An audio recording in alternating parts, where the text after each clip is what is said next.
Praise the lord. దేవుని పరిశుద్ధ నామమునకు మహిమ కలుగునుగాక.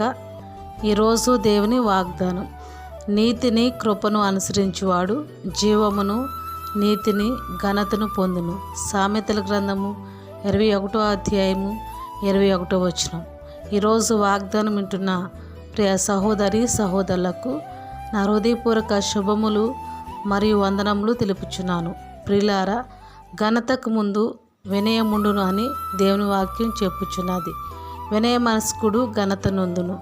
ప్రియులారా, మనము దేవుని నీతిని కృపను అనుసరించి ఆయన యందు భయభక్తులు కలిగి వినయంతో జీవిస్తే, ప్రభు పట్ల విశ్వాసం ఉంచి ప్రార్థన చేస్తే దేవుడు తప్పకుండా మనకు ఘనతను, ఐశ్వర్యమును మరియు నిత్య జీవమును దయచేస్తాడు.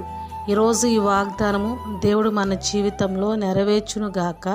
ఆమేన్, ఆమేన్.